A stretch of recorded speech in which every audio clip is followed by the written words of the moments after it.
नमो बुद्धाय। जय भीम दोस्तों, मेरा नाम है शत्रुघ्न गौतम, इंचार्ज प्रधानाध्यापक junior high school Manpur block Kachhauna district Hardoi.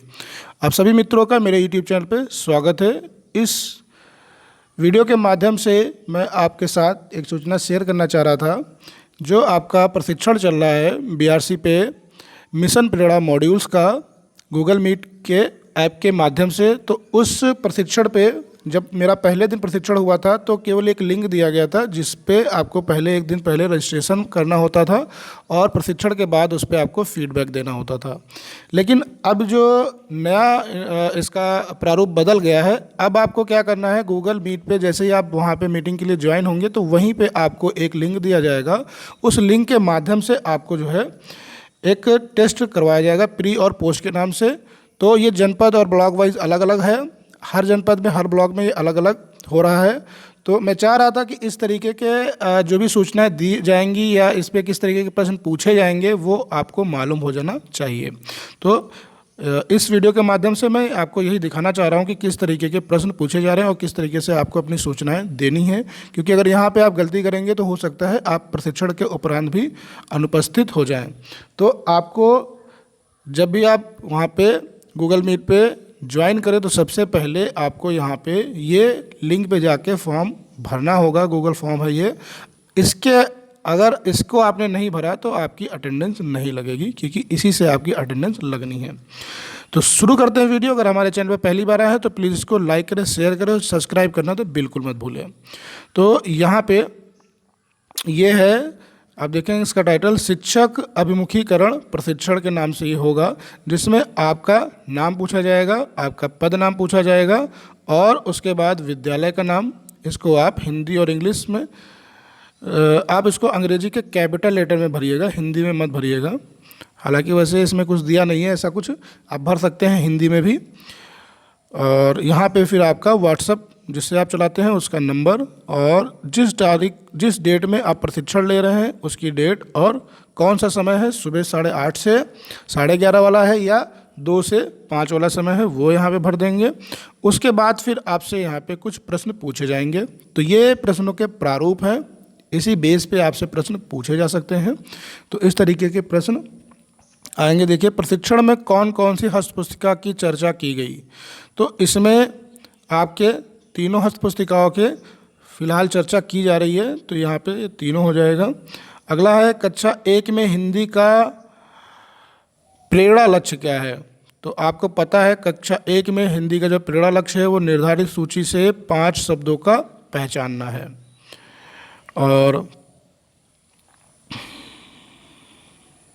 अगला प्रश्न है, प्रेरणा सूची दर्शाती है, क्या दर्शाती है, हिंदी की दक्षताएं, हिंदी गणित की दक्षताएं, पाठ्यक्रम या गणित की दक्षताएं। तो इसमें जो सही उत्तर है वो दूसरा है, गणित एवं हिंदी की दक्षताएं दर्शाता है प्रेरणा सूची। अगला प्रश्न है, प्रेरणा तालिका से हमें क्या पता चलता है, प्रत्येक बच्चे की प्रगति का, अध्यापक द्वारा पढ़ाए गए पाठों का, कक्षा में उपस्थित बच्चों की संख्या का, इसमें से कोई नहीं। तो जो प्रेरणा तालिका है इसमें जो भी बच्चा होता है उस बच्चे के नाम वहाँ पे नोट किए जाएंगे या उनका रोल नंबर नोट किया जाएगा, और जो आपकी दक्षताएं हैं हिंदी और गणित की, उन दक्षताओं के हिसाब से किस बच्चे ने कितना परफॉर्मेंस किया वो यहाँ पे सूचित किया जाता है। तो आप कह सकते हैं प्रत्येक बच्चे की प्रगति का ये इस पर हमें डाटा मिलता है जिससे हमें पता चलता है। तो अगला प्रश्न है, आधारशिला हस्तपुस्तिका निम्न कक्षाओं के लिए उपयोगी है।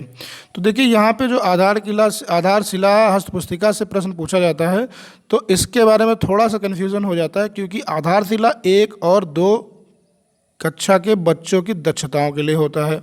मान लीजिए कोई बच्चा 6, 7, 8 में है और उसको अक्षर ज्ञान नहीं है, मात्रा ज्ञान नहीं है, वो जोड़ नहीं पाता है, घटा नहीं पाता है, तो कह सकते हैं उसको 1 या 2 की दक्षताएं नहीं आती हैं। तो आप उसको सबसे पहले उसका आधार मजबूत करेंगे, यानी कि उसको 1 और 2 की दक्षताओं में निपुण करेंगे, उसके बाद फिर उसको उसकी कक्षा का पढ़ाएंगे। तो यहाँ पे हम कह सकते हैं कि अगर कक्षाओं की बात की जाए तो ये 1 और 2 के लिए है, और अगर इन किन कक्षा के बच्चों के लिए अगर बात करें तो ये 1 से फिर 8 हो जाएगा। तो यहाँ पे थोड़ा सा ध्यान रखिएगा। ये है तो आपकी 1 से 8 तक की बच्चों के लिए, सभी के लिए, लेकिन जब कक्षा और दक्षता की बात करेंगे तो 1 और 2 के लिए हो जाएगा। सुबोपली का आशय है सुंदर बोलना, पहले लिखना, निरर्थक शब्द सुनना बोलना पढ़ना लिखना, आपको पता है सुनना बोलना पढ़ना लिखना। और गणित शिक्षण का सही तरीका है सुबोपली, ELPS, उपयुक्त दोनों या कोई नहीं। तो इसमें आपका जो सही होगा वो ELPS होगा। और अगला प्रश्न है ध्यानाकर्षण हस्त पुस्तिका का महत्वपूर्ण बिंदु है। तो ध्यानाकर्षण का जो मुख्य बिंदु है, प्रथम वेला में उपचारात्मक शिक्षण, गतिविधि आधारित शिक्षण, कक्षा शिक्षण की रणनीति, उपयोग सभी।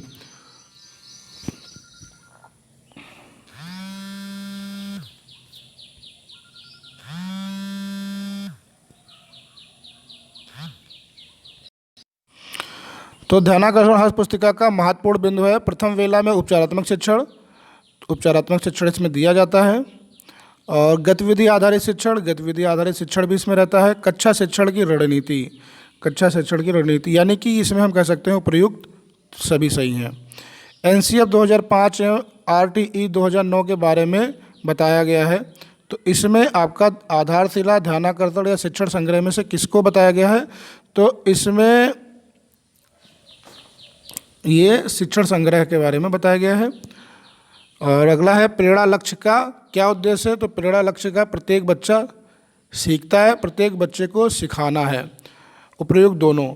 तो यहाँ पे आप कह सकते हैं प्रत्येक बच्चे को सिखाना है और प्रत्येक बच्चा सीखता है। मेरे ख्याल से ये दोनों हो सकते हैं, लेकिन आप इसको देख सकते हैं, इसमें थोड़ा सा कन्फ्यूजिंग वाला है।